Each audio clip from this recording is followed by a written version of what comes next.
And we're back. So we ended the book of Genesis, and now we're going to start Exodus, or the great exit from Egypt. At this point, we ended where Joseph brought his whole family to Egypt. They lived there for a while during the famine. At this point now, there's slavery in Egypt thanks to everyone running out of anything to barter for food, and Egypt was now the only one with food during this long period of famine. And Joseph's father had passed away, and then finally Joseph had passed away. He lived all the way up to 110, and so he ended with the promise that God was going to come to them and eventually deliver all his family and the Israelites out of Egypt one day, and to bring him out of Egypt as well. So now we're going to start on Exodus. Okay, so Exodus 1 on this one, slavery in Egypt.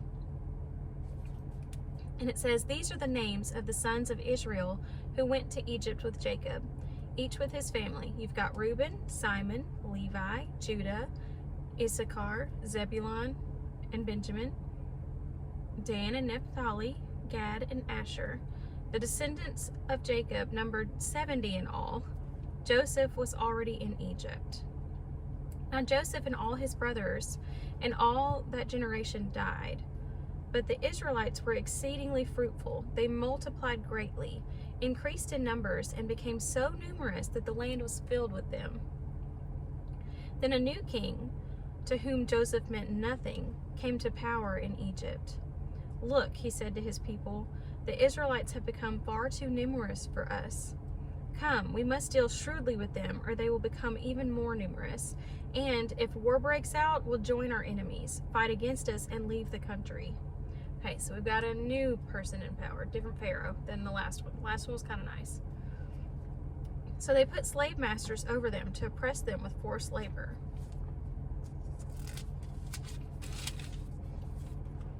And they built Pithom and Ramses as store cities for Pharaoh. But the more they were oppressed, the more they multiplied and spread. So the Egyptians came to dread the Israelites and worked them ruthlessly. They made their lives bitter with harsh labor in brick and mortar and with all kinds of works in the field. In all their harsh labor, the Egyptians worked them ruthlessly. The king of Egypt said to the Hebrew midwives, whose names were Shiphrah and Puah, "When you are helping the Hebrew women during childbirth on the delivery stool, if you see that the baby is a boy, kill him. But if it's a girl, let her live." The midwives, however, feared God and did not want to do what the king of Egypt had told them to do. They let the boys live. Then the king of Egypt summoned the midwives and asked them, "Why have you done this? Why have you let the boys live?" The midwives answered Pharaoh, "Hebrew women are not like Egyptian women. They are vigorous and gave birth before the midwives arrived." So God was kind to the midwives, and the people increased and became even more numerous. And because the midwives feared God, he gave them families of their own. Then Pharaoh gave this order to all his people, "Every Hebrew boy that is born you must throw into the Nile, but let every girl live." Now a man of the tribe of Levi married a Levite woman, and she became pregnant and gave birth to a son. When she saw that he was a fine child, she hid him for 3 months. But when she could hide him no longer, she got a papyrus basket for him and coated it with tar and pitch. Then she placed the child in it and put it among the reeds along the bank of the Nile. His sister stood at a distance to see what would happen to him. Then Pharaoh's daughter went down to the Nile to bathe, and her attendants were walking along the riverbank. She saw the basket among the reeds and sent her female slave to get it. She opened it and saw the baby. He was crying, and she felt sorry for him. "This is one of the Hebrew babies," she said. Then his sister asked Pharaoh's daughter, "Shall I go and get one of the Hebrew women to nurse the baby for you?" "Yes, go," she answered. So the girl went and got the baby's mother. Pharaoh's daughter said to her, "Take this baby and nurse him for me, and I will pay you." So the woman took the baby and nursed him. When the child grew older, she took him to Pharaoh's daughter, and he became her son. She named him Moses, saying, "I drew him out of the water." One day, after Moses had grown up, he had went out to where his own people were and watched them in their hard labor. He saw an Egyptian beating a Hebrew, one of his own people. Looking this way and that, and seeing no one, he killed the Egyptian and hid him in the sand. The next day, he went out and saw two Hebrews fighting. He asked the one in the wrong, "Why are you hitting your fellow Hebrew?" The man said, "Who made you ruler and judge over us? Are you thinking of killing me as you killed that Egyptian?" Then Moses was afraid and thought, "What I did must have become known." I guess he thought nobody saw him. He was wrong. When Pharaoh heard of this, he tried to kill Moses, but Moses fled from Pharaoh and went to live in Midian, where he sat down by a well. Now a priest of Midian had 7 daughters, and they came to draw water and fill the troughs to water their father's flock. Some shepherds came along and drove them away, but Moses got up and came to their rescue and watered the flock. When the girls returned to rule their father, he asked them, "Why have you returned so early today?" They answered, "An Egyptian rescued us from the shepherds. He even drew water for us and watered the flock." "And where is he?" Reuel asked his daughters. "Why did you leave him? Invite him to come have something to eat." Moses agreed to stay with the man, who gave his daughter Zipporah to Moses in marriage. Zipporah gave birth to a son, and Moses named him Gershom, saying, "I have become a foreigner in a foreign land." During that long period, the king of Egypt died. The Israelites groaned in their slavery and cried out, and their cry for help because of their slavery went up to God. God heard their groaning, and he remembered his covenant with Abraham, with Isaac, and with Jacob. So God looked on the Israelites and was concerned about them. Now Moses was tending the flock of Jethro, his father-in-law, the priest of Midian, and he led the flock to the far side of the wilderness and came to Horeb, the mountain of God. There the angel of the Lord appeared to him in flames of fire from within a bush. Moses saw that though the bush was on fire, it did not burn up. So Moses thought, "I will go over and see this strange sight, why the bush does not burn up." When the Lord saw that he had gone over to look, God called to him from within the bush, "Moses, Moses." And Moses said, "Here I am." "Do not come any closer," God said. "Take off your sandals from the place where you are standing in is holy ground." Then he said, "I am the God of your father, the God of Abraham, the God of Isaac, and the God of Jacob." At this, Moses hid his face because he was afraid to look at God. And the Lord said, "I have indeed seen the misery of my people in Egypt. I've heard them crying out because of their slave drivers, and I'm concerned about their suffering. So I've come down to rescue them from the hand of the Egyptians, and to bring them up out of that land into a good and spacious land, a land flowing with milk and honey, the home of the Canaanites, the Hittites, Amorites, Perizzites, Hivites, and Jebusites. And now the cry of the Israelites has reached me, and I have seen the way of Egyptians are oppressing them. So now go, I am sending you to Pharaoh to bring my people, the Israelites, out of Egypt." But Moses said to God, "Who am I that I should go to Pharaoh and bring the Israelites out of Egypt?" And God said, "I will be with you, and this will be the sign to you that it is I who have sent you. When you have brought the people out of Egypt, you will worship God on this mountain." Moses said to God, "Suppose I go to the Israelites and say to them, 'The God of your fathers has sent me to you,' and they ask me, 'What is his name?' Then what shall I tell them?" God said to Moses, "I am who I am. This is what you are to say to the Israelites. I am has sent me to you." God also says to Moses, "Say to the Israelites, 'The Lord, the God of your fathers, the God of Abraham, the God of Isaac, and the God of Jacob has sent me to you. This is my name forever, the name you shall call me from generation to generation.'" So he is I am, the God of Abraham, God of Isaac, and the God of Jacob. "Go assemble the elders of Israel and say to them, 'The Lord, the God of your fathers, the God of Abraham, Isaac, and Jacob, appeared to me and said, I have watched over you and have seen what has been done to you in Egypt. And I have promised to bring you up out of your misery in Egypt into the land of the Canaanites, Hittites, Amorites, Perizzites, Hivites, and Jebusites, a land flowing with milk and honey. The elders of Israel will listen to you. Then you and the elders are to go to the king of Egypt and say to him, 'The Lord, the God of the Hebrews, has met with us. Let us take a 3-day journey into the wilderness to offer sacrifices to the Lord our God. But I know that the king of Egypt will not let you go unless a mighty hand compels him. So I will stretch out my hand and strike the Egyptians with all the wonders that I will perform among them. After that, he will let you go. And I will make the Egyptians favorably disposed toward this people, so that when you leave, you will not go empty-handed. Every woman is to ask their neighbor and any woman living in her house for articles of silver and gold and for clothing, which you will put on your sons and daughters, and so you will plunder the Egyptians.'" Well, gave them some money too while they're out. Moses answered, "What if they do not believe me or listen to me and say, 'The Lord did not appear to you'?" Then the Lord said to him, "What is this in your hand?" "A staff," he replied. The Lord said, "Throw it on the ground." Moses threw it on the ground and became a snake, and he ran from it.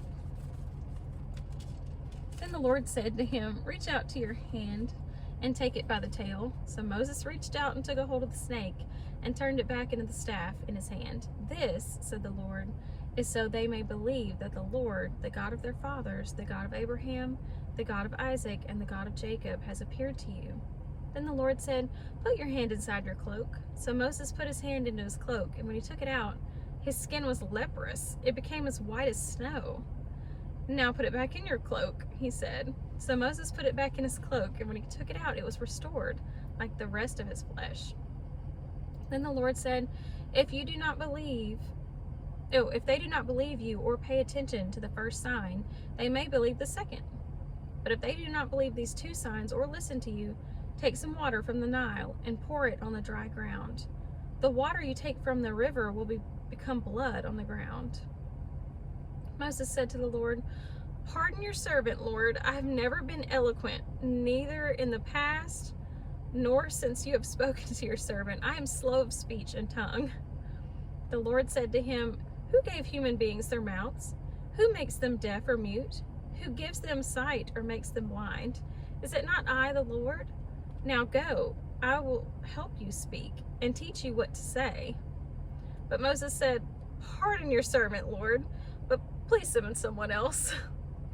Then the Lord's anger burned against Moses, and he said, "What about your brother, Aaron the Levite? I know he can speak well. He's already on his way to meet you, and he will be glad to see you. You shall speak to him and put the words in his mouth. I will help both of you speak and teach you what to do. He will speak to the people for you, and it will be as if he were your mouth, and if you were God to him. But take the staff in your hand so you can perform the signs with it."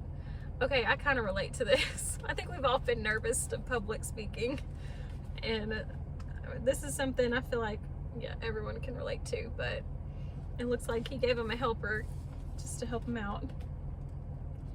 When Moses went back to Jethro, his father-in-law, and said to him, "Let me return to my own people in Egypt to see if any of them are still alive," Jethro said, "Go, and I wish you well."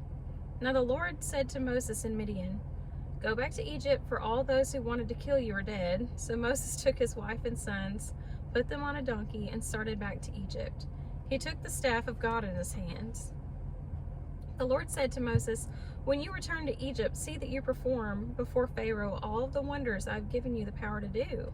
But I will harden his heart so that he will not let the people go. Then say to Pharaoh, 'This is what the Lord says. Israel is my firstborn son, and I told you, let my son go, so he may worship me.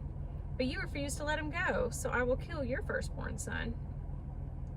At a lodging place on the way, the Lord met Moses and was about to kill him. But Zipporah took a flint knife, cut off her son's foreskin, and touched Moses' feet with it. "Surely you are a bridegroom of blood to me," she said. So the Lord let him alone. At that time she said bridegroom of blood, referring to circumcision. Okay. So I guess at this point Moses had not had his son circumcised yet, and so the Lord was just going to do away with him.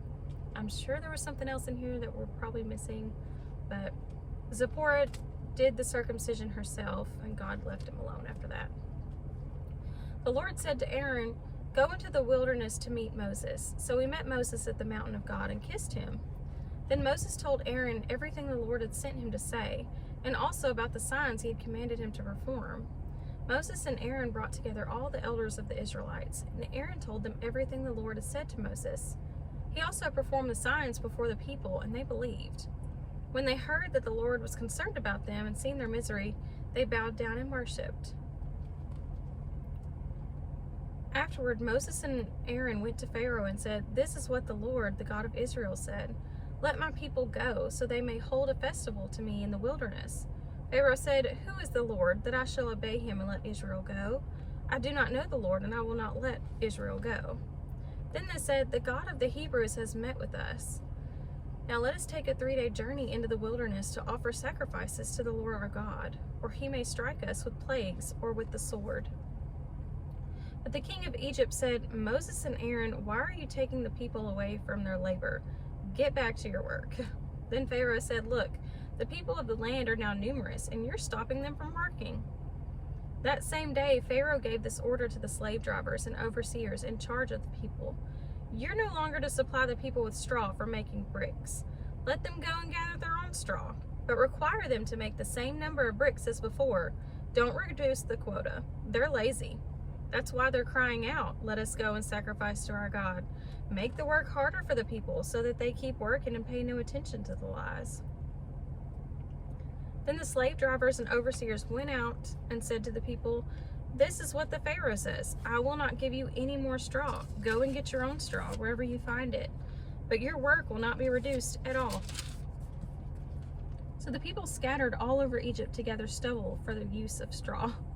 The slave drivers kept pressing them, saying, "Complete the work required for you for each day, just as when you've had straw." And Pharaoh's slave drivers beat the Israelite overseers they had appointed, demanding, "Why haven't you met your quota of bricks yesterday or today as before?" Then the Israelite overseers went and appealed to Pharaoh. "Why have you treated your servants this way? Your servants are given no straw, yet we're told, 'Make bricks.' Your servants are being beaten, but the fault is with your own people." Pharaoh said, "Lazy. That's what you are, lazy. This is why you keep saying, 'Let us go and sacrifice to the Lord.' Now get to work. You will not be given any straw, yet you must produce your full quota of bricks." The Israelite overseer realized they were in trouble, and when they told, "You are not to reduce the number of bricks required of you each day," when they left Pharaoh, they found Moses and Aaron waiting for them, and they said, "May the Lord look on you and judge you. You have made us obnoxious to the Pharaoh, and his officials have put a sword in their hands to kill us." Moses returned to the Lord and said, "Why, Lord, why have you brought trouble on this people? And why have you sent me? Ever since I went to the Pharaoh to speak in your name, he has brought trouble on this people, and you've not rescued your people at all." Then the Lord said to Moses, "Now you will see what I will do to Pharaoh. Because of my mighty hand, he will let them go. Because of my mighty hand, he will drive them out of this country." God also said to Moses, "I'm the Lord. I appeared to Abraham, to Isaac, to Jacob as God Almighty, but my name, the Lord, I did not make myself fully known to them. I also established my covenant with them to give them the land of Canaan, where they resided as foreigners. Moreover, I have heard the groaning of the Israelites, whom the Egyptians are enslaving, and I have remembered my covenant. Therefore, say to the Israelites, 'I am the Lord. I will bring you out from under the yoke of the Egyptians. I'll free you from being slaves to them, and I will redeem you with an outstretched arm and with mighty acts of judgment. I will take you as my own people, and I will be your God. Then you will know I am the Lord your God, who brought you out from under the yoke of the Egyptians, and I will bring you to the land I swore with uplifted hand to give Abraham, to Isaac, and to Jacob. I will give it to you as a possession. I am the Lord." Moses reported this to the Israelites, but they did not listen to him because of their discouragement and harsh labor. The Lord said to Moses, "Go, tell Pharaoh, king of Egypt, and let the Israelites go out of his country." But Moses said to the Lord, "If the Israelites will not listen to me, why would Pharaoh listen to me, since I speak with faltering lips?" Now the Lord spoke to Moses and Aaron about the Israelites and Pharaoh, king of Egypt, and he commanded them to bring the Israelites out of Egypt. They were the heads of their families. Okay, so this is the family record of Moses and Aaron. The sons of Reuben, the firstborn of Israel, were Hanok and Palu. And then you have the sons of Simon. There's a lot of them. These were the names of Levi's tribe. Okay, this is just listing everyone's sons and their descendants real quick. Okay, and now you're back to, it was this, okay, yeah, that's all verse 13 through 25. That's listing all the tribes and their descendants in chapter 6. So now we start off, or we take off from verse 26. It says, if this was Aaron and Moses, to whom the Lord said, bring the Israelites out of Egypt by their divisions. They were the ones who spoke to Pharaoh, king of Egypt, about bringing the Israelites out of Egypt. This same Moses and Aaron. Alrighty, and so now we're on verse 28. It says, now when the Lord spoke to Moses in Egypt, he said to him, I am the Lord. Tell Pharaoh, king of Egypt, everything I tell you. But Moses said to the Lord, since I speak with faltering lips, why would Pharaoh listen to me? Then the Lord said to Moses, see, I have made you like God to Pharaoh, and your brother Aaron will be your prophet. You're to say everything I command you, and your brother Aaron is to tell Pharaoh to let the Israelites go out of his country. So I'm guessing, it sounds like Moses had like a stutter. It's what it sounds like, or some sort of speech impediment. And so he's not convinced that he can do this.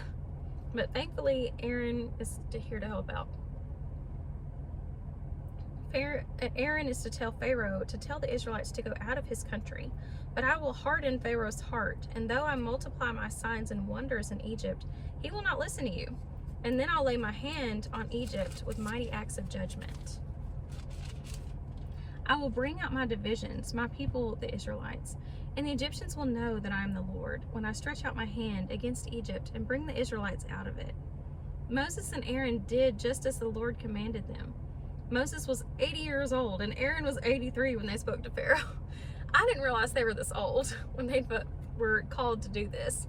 I guess that really does show that you can literally be called at any age, so be prepared. Could be birth to, 80 something years old when you need to be needed.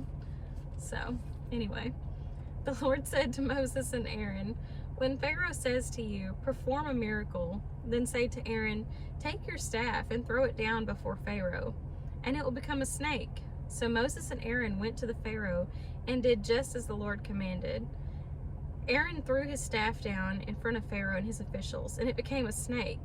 Pharaoh then summoned wise men and sorcerers, and the Egyptian magicians also did the same things by their secret arts. One threw down his staff, and it became a snake. But Aaron's staff swallowed up their staffs. Yet Pharaoh's heart became hard, and he would not listen to him, just as the Lord had said.